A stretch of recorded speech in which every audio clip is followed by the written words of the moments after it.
Rules violet করে আলাইছি। আচ্ছা ভাই, অনেক দূরে গেছিলাম তো। ময়লা এই যে, অবশ্যই এগুলো আপনারা ভালো করে দেখা খুইলা তারপর ওয়াশ করে নেবেন। এটা ইঞ্জিন অয়েল আর কি মিনারেল ইউজ করা দরকার বা উচিত।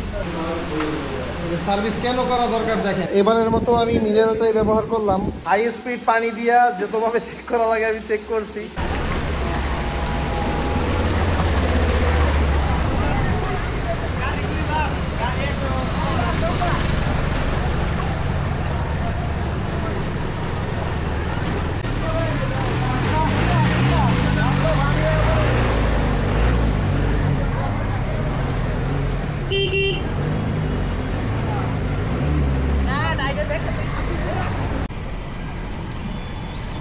আসসালামু আলাইকুম, রাইড অন ব্রো ইউটিউব চ্যানেলের আরও একটি ভিডিওতে আপনাদেরকে স্বাগতম। তো আজকে আমরা দ্বিতীয় সার্ভিসিং করব গাড়ির। কেনার পর থেকে এই পর্যন্ত 1000 প্লাস, 1000 প্লাস চালিয়ে ফেলেছি। যদিও এটা 1000-এর আগেই সার্ভিসটা করা উচিত ছিল, কিন্তু আমি একটা দূরে সফরে গিয়েছিলাম, সেজন্য আসলে করতে পারিনি। আর এটা অবশ্যই খুব খারাপ কাজ হয়েছে, কারণ মোবিলটা অবশ্যই 1000-এর ভিতরে 2বার ড্রেন দেওয়া উচিত ছিল। তো যেহেতু আমি পারিনি, তাই নিজ জেলায় এসে এখনই সাথে সাথে নিয়ে যাব এটাকে দ্বিতীয় সার্ভিস দেওয়ার জন্য। আর দ্বিতীয় সার্ভিসে কি কি কাজ করা হয়, কি কি করা দরকার, কি কি করা দরকার নেই। এটা হলো 25-এর মডেল। রানিং অবস্থায় গাড়িতে কি কি ধরনের সমস্যা ফেস করেছি বা কী কী ধরনের সমস্যার সমাধান পেয়েছি, A to Z সব কিছু নিয়ে প্রথম সার্ভিসে আপনাদের সাথে কথা বলবো। তো চলুন সার্ভিসিং সেন্টারে যাওয়া যাক। বৃষ্টি হোক আর যাই হোক, রাইডারদেরকে থামিয়ে রাখা আসলেই মুশকিল नहीं ना मुमकिन है।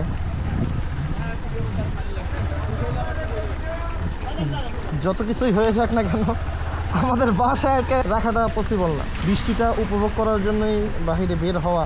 তবে একই অবস্থা, চারোদিকেই পানি। কোন দিক দিয়ে যাব, কোনো যাওয়ার রাস্তা নাই। যেদিক দিয়েই যাই না কেন পানি। এই যে এদিক দিয়ে পানি, পানি আর পানি। এ তো অল্প পানি না, অনেক পানি। আর হাইওয়ে রোডে প্রচুর পরিমাণে জ্যাম, যার কারণে হাইওয়ে ছাড়তে হয়েছে। তো ইশিনা মোটরস, আমরা আমাদের কাঙ্ক্ষিত সার্ভিসিং সেন্টারে চলে এসেছি।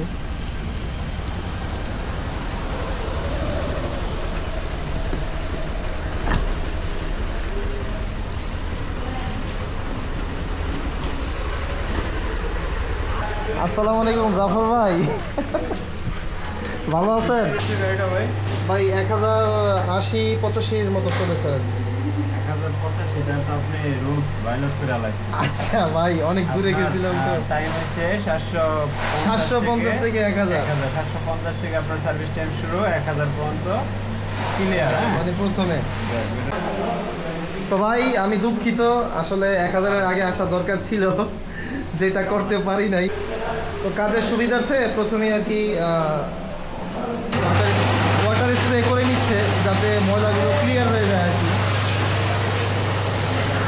কোম্পানির কিছু মানে রুলস আছে, তো মানে পরে মাসটা তো আর ওভার করতে পারবো না। ভাই আমি বৃষ্টিতে ভিজা আজকে, এজন্যই আসছি। ঠিক আছে, ধন্যবাদ ভাই। প্রথমেই আমরা মোবিলটা ড্রেন দিচ্ছে আর কি।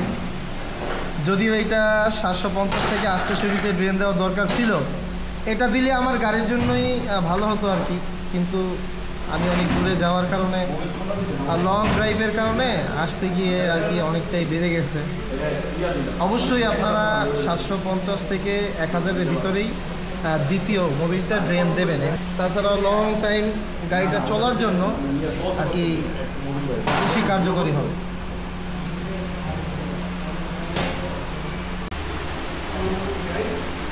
প্রথমেই সাইড কিটটা খোলা হচ্ছে আর কি।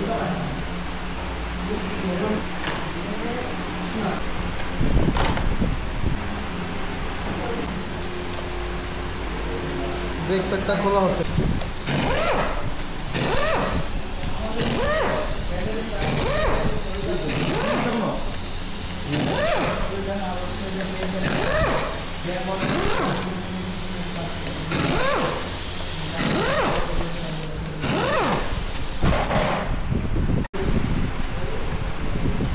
সাইড কিট খোলার পরে প্রথমে আর কি ইঞ্জিনের সাইড কভারটা খুলে নেওয়া হচ্ছে আর কি।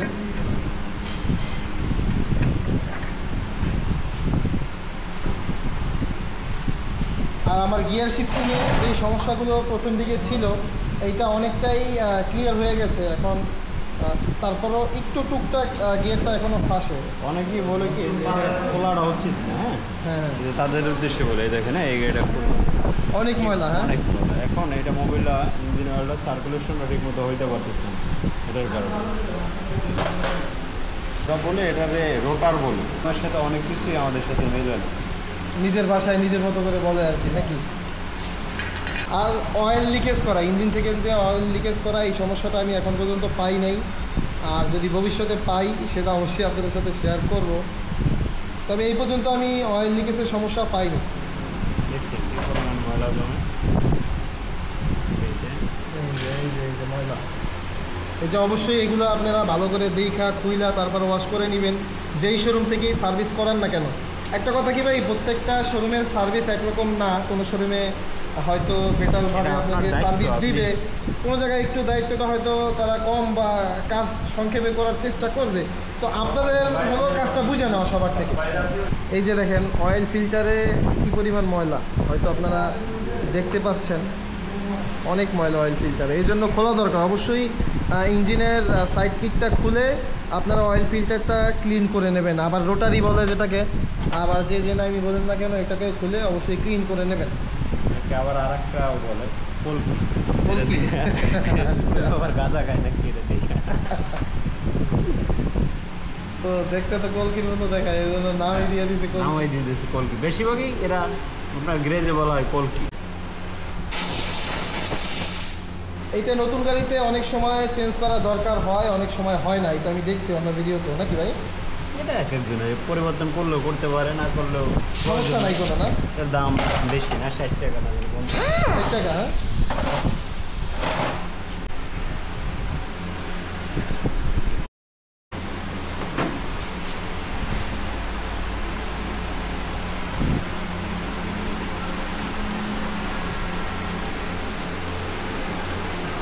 একটা কথা হলো, আপনারা নতুন গাড়ি অবশ্যই শোরুমে সার্ভিস করানোর চেষ্টা করবেন। শোরুম কিন্তু আপনাকে সার্ভিসটা ফ্রি দিয়েছে, সেই জন্য ফ্রি সার্ভিস এই জন্যই দেয় যাতে আপনি গাড়িটা লং টাইম পর্যন্ত ঠিকভাবে চালাতে পারেন, কোনো সমস্যার সম্মুখীন হতে না হয়। এমনকি যদি কোনো ম্যানুফ্যাকচার ডিফল্ট থাকে সেটাও যদি আপনি শোরুম থেকে কাজ করান, সেটা আপনি রিপ্লেস পেতে পারেন, ওয়ারেন্টি পেতে পারেন। সেজন্য আপনারা অবশ্যই চেষ্টা করবেন না, অবশ্যই শোরুম থেকেই সার্ভিসগুলো করাবেন।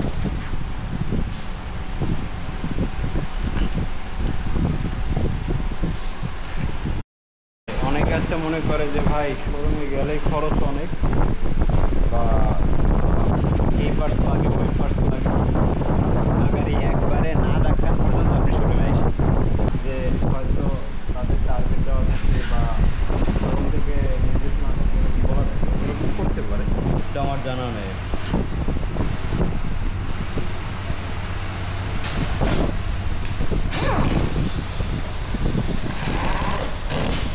আর এই সাইড কভারটা যদি লুজ থাকে অবশ্যই ইঞ্জিন লিকেজ হওয়ার সম্ভাবনা থাকে। এটা অনেক 2.0-তে অনেকেই কমপ্লেন করেছে, কিন্তু ছোটোখাটো সমস্যার কারণেও ব্যাপারটা নতুন গাড়িতে অনেক বড় মনে হয়, সেটা মন নষ্ট হয়ে যায়। সেজন্য আপনারা যদি শোরুম থেকে কাজগুলো করেন, ভাই এরকমও দেখছি আমি, এটা অনেকে খুলতেই দেয় না। যেমন দেখেন এটাইও মানে কিন্তু কোশ্চেন করে লাগছে যে ইঞ্জিনে কোনো সমস্যা কিনা, সে অথচ জানেই না যে আসলে এটার অয়েল স্টার্নার আছে বা এটা ক্লিন করতে হয়। এইটাই ভাই। হ্যাঁ, এখন দেখেন আমি যে এটার ইঞ্জিনটা একবারটা খুললাম, দেখেন তো কোনো মানে দাগ আছে কিনা বা বোঝা যায় কিনা যে এটার কোনো একটা নাট খোলা হয়েছে, কোনো একটা নাট দেখাতে পারবেন কিনা। মানে সাইড কভার খোলা মানেই যে ইঞ্জিন খোলা, ব্যাপারটা এরকম না। না, ওরা অনেক সময় স্কেচ করে কোনগুলো, সবাই তো দক্ষ না যে মেশিন ছাড়া বা হাতিয়ার বাড়াবাড়ি পিটাপিটি করে তুললো তখন আর কি। সেক্ষেত্রে এরকম মিস্টেক হয়ে যেতে পারে।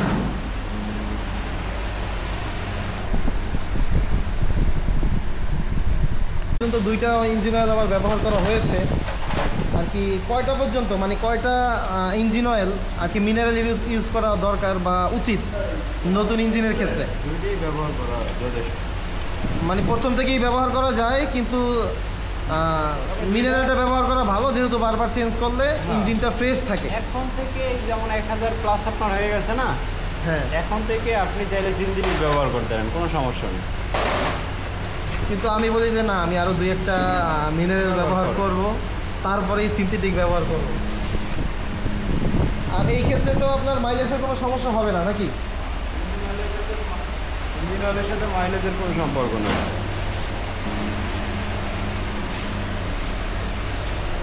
এটা কি WD-40 না?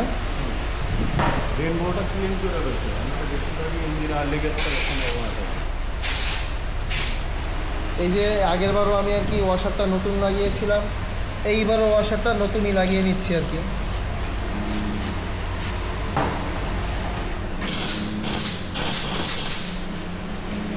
আর প্রথম ভিডিওটা বাইক কেনার সময় এবং দ্বিতীয় সার্ভিসের যে ভিডিওগুলো, এগুলো আপনি অনেকেই আপনারা সাড়া দিয়েছেন, বিভিন্ন ধরনের কোশ্চেন করেছেন, আর সেজন্যই আর কি দ্বিতীয় ভিডিওটাও নিয়ে আসার। এবার বাম পাশের কাভারটা খোলা হচ্ছে আর কি। সার্ভিস কেন করা দরকার দেখেন, এই যে কি পরিমাণ ময়লা এখানে জমে গেছে অলরেডি। মাত্র 1000 কিলোতে এই অবস্থা, তাই কমপক্ষে 2-3 মাস পর পর,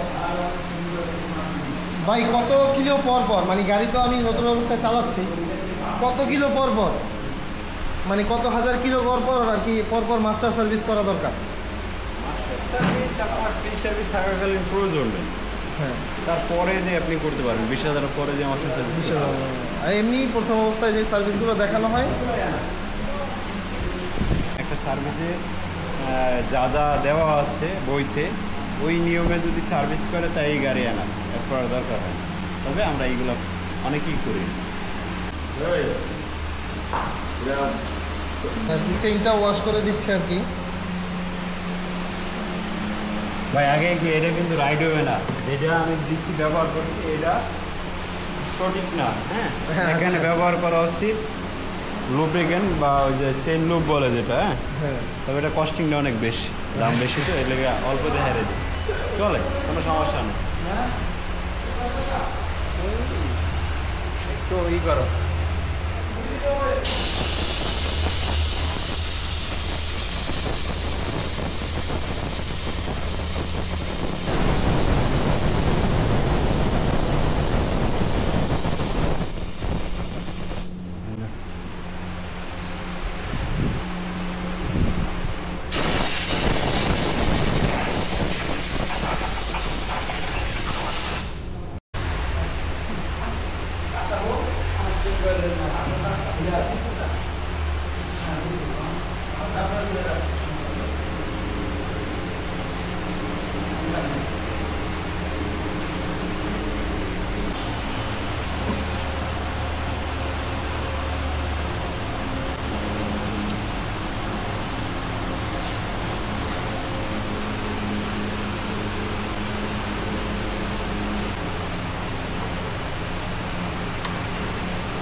আর গিয়ারটা আসলেই আস্তে আস্তে একদম বাটার স্পোর্ট হচ্ছে আর কি। প্রথম দিকে যে একটা আর কি মন নষ্ট হয়ে যায় আসলে, এই জন্য আমিও বুঝতে পেরেছিলাম, কিন্তু আস্তে আস্তে ব্রেকিং মানে গিয়ারটা এতই স্মুথ হচ্ছে যেটা আর কি কল্পনার বাইরে। প্রথম ফার্স্টে আপনি যেটা পাইছিলেন যেরকম, এখন কি এরকম আর আটকায় না? এইরকম ওই প্রথম দিক দিয়ে যেরকম যে পরিমাণ আর কি সমস্যা ছিল, ওইটা এখন আর নাই। হ্যাঁ, কিছুটা আছে, একেবারে নাই বললেও চলবে না, কিছুটা আছে। তবে স্লিপার ক্লাস হওয়ায় আমি 1 বা 2 যে গিয়ারগুলো আছে সেগুলোই ব্যবহার করি, আর উপরের গিয়ারগুলো বেশিরভাগই আর কি ক্লাস ধরা ছাড়াই ব্যবহার করি। তাইলে এটা কিন্তু খুব একটা চমৎকার বিষয়। হ্যাঁ, এইটা এত সুন্দর মজা লাগে। আর আটকায় না, এটা না। কিন্তু অনেকেই ওই যে আগের গাড়ি ক্লাস ধরে যখন অনেকে করে কি বেশি আটকায়, কারণ কাদের পেতে পারে না, যারা করে কি যেমন গাড়ি 5 নম্বর গিয়ার আছে, সে গাড়িটা 16 করে হয়েছে, 20-এ গাড়িটা নিয়ে আসছে, গাড়ি তার 5 নম্বর গিয়ারে, এখন ওই থেকেই তাই ক্লাস ধরা অবস্থায় সে চায় গিয়ার ডাউন করতে, তখন আর হচ্ছে না, না, না। হ্যাঁ, এই সমস্যাটাই বেশি হয়, প্রথম দিকে আমারও হয়েছে। সমস্যা নাই, এটা ওই যে ক্লাসটা আবার একটা বাড়ি দিবেন, দেখবেন যে আপনার আবার এইটা তো আপনি সরাসরি গাড়ি আর কি চালায় দেখাই দিয়েছেন, ওই পর থেকে এটা ফলো করার চেষ্টা করতেছি, দেখি যে না অনেকটাই আয়ত্তে চলে আসছে। এটাই করো, অস করো। ভাই এই ব্রেক প্যাডটা ঘষার কারণ কি? আমি একদম বিগিনার প্রশ্ন এর জন্যই করতেছি, অনেকে নতুনরা দেখে সেজন্য। দেখেন ব্রেক প্যাডটা মানে অনেক ময়লা জমে গেছে, হ্যাঁ, তারপরে যেটা পরিষ্কার করে দিলে আবার জিনিসটা এই গ্যাপটা মানে ক্লিয়ার হয়ে গেল, আবার এই গ্যাপটা ভরতে থাকবে। ব্রেক কন্ডিশনটা খুব ভালো পড়ে।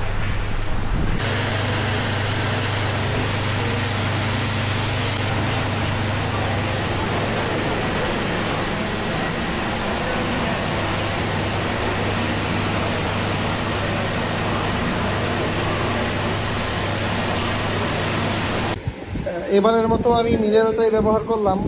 তো নতুন ইঞ্জিন যেহেতু এখনই সিনথেটিক ব্যবহার করা যায়, কিন্তু আমি চিন্তা ভাবনা করলাম আরও দুই একটা মিনারেল ব্যবহার করি, তারপরে আর কি সিনথেটিকটা আর কি ব্যবহার করা শুরু করব আর কি। দোনোটা ব্রেক প্যাডই আর কি খুলে ওয়াশ করা হয়েছে, বইসা তারপর আবার নতুন করে লাগাইছে। ব্রেক প্যাডে অনেক ময়লা ছিল, ওইটা আর কি ক্লিন হয়ে গেছে। মিটারে ভাই পানি ঢোকে না, মিটার যেভাবে চেক করা দরকার আমি ওইভাবেই চেক করছি। হাই স্পিড পানি দিয়া যতভাবে চেক করা লাগে আমি চেক করছি, মিটারে কোনো পানি ঢোকার ইস্যু নাই। মানে ছোটোখাটো মানে সমস্যাগুলো অনেক বাইকার আছে, এটা বড় করে দেখায়, অনেক বড় করে। এরা মনে হয় বেশিরভাগই এসিআই লবণ। আচ্ছা, লবণ কোম্পানির লোক। ভাই আমি মনে করি সমস্যা হইলে সমাধান করা দরকার। কোম্পানির কথা কেন, আমি কিছু মনে হয় বেশি এসিআই লবণ করে। ভাই আমি মনে করি বাইক আমার টাকা দিয়ে কেনা, হুন্ডা কিনেন, সুজুকি কিনেন, সব নিজের টাকা দিয়েই কেনা। তো তাই সমস্যা হলে এটা নিজেরই সমাধান করতে হবে, কোনো সমস্যারে বাড়ানোরও কিছু নাই, আর যদি বেশি থাকে সেটারে কম বলারও কিছু নাই। আমার টাকা দিয়ে বাইক কিনছি আমি, সমস্যা সুবিধা অসুবিধা থাকতেই পারে, অবশ্যই আমি শেয়ার করব, তবে কোনো কিছু বাড়াবো না কমাবো না, এটা হলো আমার কথা।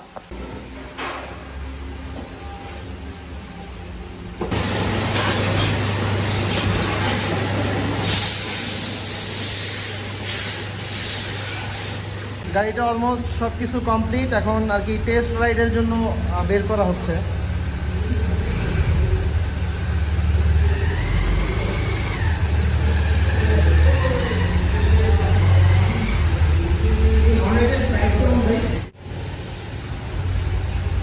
ভাই সব ওকে তো না? মানে এই গাড়িতে চেইনে বারবার লুপ দিবেন, অয়েল দিবেন, লুপ না দেন বা অয়েল ব্যবহার করবেন, তাহলে আপনার চেইনে নয়েজটা হবে না। হ্যাঁ, এটা ওয়ারিং চেইন, তো যদি একটু পানিতে ভিজে বা শুকায় তারপরে হয় কি জং বেরো যেতে চায়। হ্যাঁ, তো সেক্ষেত্রে বারবার যদি আপনি অয়েল দেন, বারবার বলতে 10 দিন 15 দিন পর পর যে কোনো একটা গ্যারেজ থেকে বা যে কোনো শোরুম থেকে যে ভাই চেইনে একটু অয়েল দিয়ে দাও, তাহলে আপনার চেইনটা সবসময় ভিজে থাকবে, ভালো থাকবে। তো সার্ভিসিং সেন্টার থেকে আজকের মতন বিদায়। ঠিক আছে, ইনশাল্লাহ আবারও দেখা হবে। তো আজকের মতো আপনাদের কাছ থেকেও বিদায় নিয়ে নিচ্ছি, নতুন কোনো ভিডিওতে আবারও দেখা হবে। আল্লাহ হাফেজ।